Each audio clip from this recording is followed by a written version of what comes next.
അസ്സലാമു നമസ്കാരം. ഇന്ന് അഫ്ഗാനി റൈസായ ബുഖാരി റൈസാണ് തയ്യാറാക്കിയെടുക്കുന്നത്. വളരെ ടേസ്റ്റി ആയിട്ടുള്ള ഒരു റൈസാണ്. അതിന് വേണ്ടുന്ന ഇൻഗ്രീഡിയൻസ് എന്തൊക്കെയാണെന്ന് നോക്കാം. ആദ്യം ഒരു പാൻ അടുപ്പിൽ വെക്കാം. അതിലേക്ക് ഒരു 4 ടേബിൾ സ്പൂൺ ഓയിൽ ഒഴിച്ചു കൊടുക്കാം. ഓയിലൊന്ന് ചൂടായി വന്നിട്ടുണ്ട്. ഇനി ഇതിലേക്ക് മീഡിയം സൈസ് ക്യാരറ്റ് നീളത്തിൽ കട്ട് ചെയ്തത് ചേർത്ത് കൊടുക്കാം.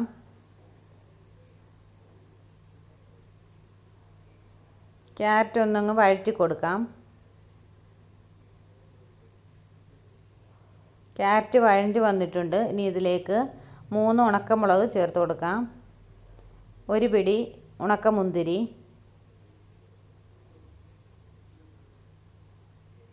3 പച്ചമുളക് എരിവിനനുസരിച്ച് കൂടുതൽ ചേർത്ത് കൊടുക്കാം. ഇനി ഇതൊന്ന് ഫ്രൈ ആക്കി എടുക്കണം.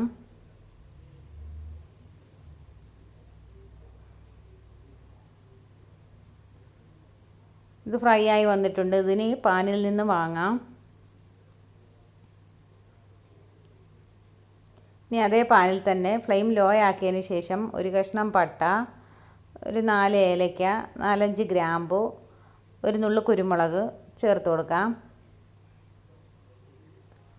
ഇതിലേക്ക് 1 ടീസ്പൂൺ നല്ല ജീരകം ചേർത്ത് കൊടുക്കണം.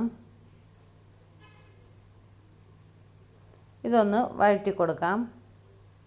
ഇനി ഇതിലേക്ക് വേണ്ടത് മീഡിയം സൈസ് സവാള കട്ട് ചെയ്തതാണ്. 2 എണ്ണം എടുത്തിട്ടുണ്ട്. 2 മീഡിയം സൈസ് സവാള കട്ട് ചെയ്തത് ചേർത്ത് ഇതൊന്ന് ബ്രൗൺ നിറമാകുന്നിടം വരെ ഒന്ന് വഴറ്റി കൊടുക്കണം. സവാള പെട്ടെന്ന് വാടാനായിട്ട് ഇതിലേക്ക് പാകത്തിന് ഉപ്പും കൂടി ചേർത്ത് കൊടുക്കാം. സവാള വാടി വരുമ്പോഴത്തേക്ക് ഇതിനുള്ള മസാല തയ്യാറാക്കാം. മസാലയിലേക്ക് ഗാർലിക് പൗഡർ വേണം. ഗാർലിക് പൗഡർ ഇല്ലെങ്കിൽ ഇതിലേക്ക് വെളുത്തുള്ളി ചതച്ചതും കൂടെ സവാളയിലേക്ക് ചേർത്ത് കൊടുക്കണം. ഇനി ഇതിലേക്ക് വേണ്ട മസാലയ്ക്ക് 1 കഷ്ണം പട്ട, 1 ടേബിൾ സ്പൂൺ ജീരകം, 1 ടേബിൾ സ്പൂൺ കുരുമുളക്, 4-5 ഏലക്ക, ഒരു 7 ഗ്രാമ്പു, ഇത്രയും കൂടെ മിക്സിയിലൊന്ന് പൊടിച്ചെടുക്കാം.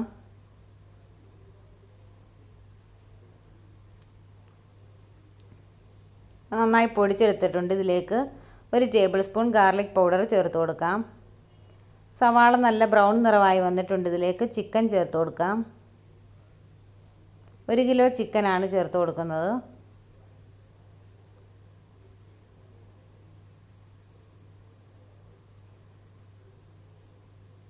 ഇതിലേക്ക് പൊടിച്ച് വെച്ചേക്കുന്ന മസാല ചേർത്ത് കൊടുക്കാം. ഇതിലേക്ക് മാഗിയുടെ ഒരു ചിക്കൻ സ്റ്റോക്ക് ചേർത്ത് കൊടുക്കുന്നുണ്ട്. ഓപ്ഷണലാണ്, ഇത് വേണമെങ്കിൽ ചേർത്ത് കൊടുത്താൽ മതി. 2 വലിയ തക്കാളിയാണ് അരച്ചത് ചേർത്ത് കൊടുക്കുന്നുണ്ട്.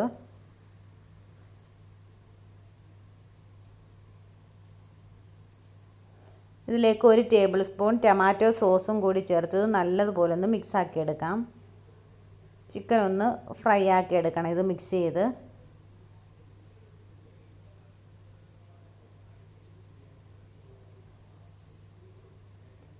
മീഡിയം ഫ്ലെയിമിലിട്ട് ഇതൊന്ന് മിക്സ് ചെയ്ത് കൊടുക്കണം. ഇടയ്ക്കിടയ്ക്ക് ഒന്ന് ഇളക്കി കൊടുക്കണം.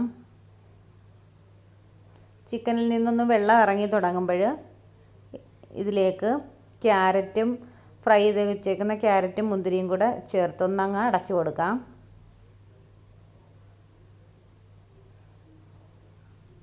ചിക്കനിൽ നിന്ന് നന്നായി വെള്ളം ഇറങ്ങി വന്നിട്ടുണ്ട്. ഇനി ഇതിലേക്ക് ഒരു ഡ്രൈ ലെമൺ ചേർത്ത് കൊടുക്കാം. ഇനി 6 കപ്പ് വെള്ളം, നല്ലപോലെ തിളച്ച വെള്ളമാണ് ചേർത്ത് കൊടുക്കുന്നത്. 3 കപ്പ് റൈസാണ് എടുത്തിട്ടുള്ളത്. ബസ്മതി റൈസാണ് എടുത്തിട്ടുള്ളത്. അതിനാണ് 6 കപ്പ് വെള്ളം തിളപ്പിച്ചത് ചേർത്ത് കൊടുക്കുന്നത്. ചേർത്ത് ചിക്കൻ നല്ലതായിട്ട് വേവിച്ചെടുക്കാം. ചിക്കൻ ഇവിടെ നന്നായിട്ട് വെന്തിട്ടുണ്ട്. വെന്തുടഞ്ഞു പോകരുത്, നല്ലതായിട്ട് വെന്താൽ മതി. ഇനി ചിക്കൻ മാത്രം ഇതിൽ നിന്നും വാങ്ങിയെടുക്കണം. ചിക്കൻ്റെ ഓരോ പീസും മാറ്റിയെടുത്തിട്ട് ഇത് ഫ്രൈ പാനിൽ കുറച്ച് ഓയിൽ ഒഴിച്ചിട്ടൊന്ന് ഫ്രൈ ചെയ്തെടുക്കണം. 2 ടേബിൾ സ്പൂൺ ഓയിൽ ഒഴിച്ച് കൊടുത്താൽ മതി ഫ്രൈ ചെയ്തെടുക്കാൻ. ഇനി കഴുകി വെച്ചിരിക്കുന്ന ബസുമതി റൈസ് 30 മിനിറ്റ് വെള്ളത്തിൽ കുതിർത്ത് വെച്ചതാണ്. ഇനി ഇത് ചേർത്ത് കൊടുക്കാം. പാകത്തിന് ഉപ്പുണ്ടോ എന്ന് നോക്കണം. ഉപ്പ് വേണമെങ്കിൽ ചേർത്ത് കൊടുക്കണം. ഇനി ഇതൊന്ന് ഹൈ ഫ്ലെയിമിൽ നല്ലപോലെ ഒന്ന് തിളയ്ക്കുന്നിടം വരെ ഹൈ ഫ്ലെയിമിൽ വെക്കണം. തിളച്ച് കഴിയുമ്പോൾ ഒന്ന് ഫ്ലെയിം ലോ ആക്കി കൊടുക്കണം. ഫ്രൈ പാനിൽ ചിക്കൻ ഫ്രൈ ആകുന്നുണ്ട്. ഇടയ്ക്കൊന്ന് തുറന്ന് ഇളക്കി കൊടുക്കണം.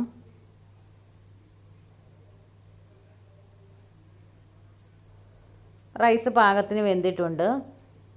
ഇനി ഇതൊന്ന് സർവ് ചെയ്യാം.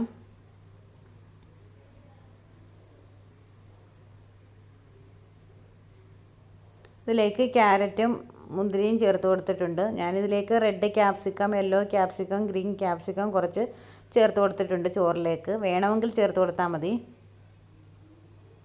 ഇതിനകത്ത് ഒരു ഡ്രൈ ലെമണും ഫ്രൈ ചെയ്ത് വെച്ചേക്കുന്ന ക്യാരറ്റും മുന്തിരിയൊക്കെ വെച്ച് ഒന്ന് സെർവ് ചെയ്തെടുക്കാം. ചിക്കനും ഫ്രൈ ആയി വന്നിട്ടുണ്ട്. അതും കൂടെ ഒന്ന് വെച്ച് കൊടുക്കാം.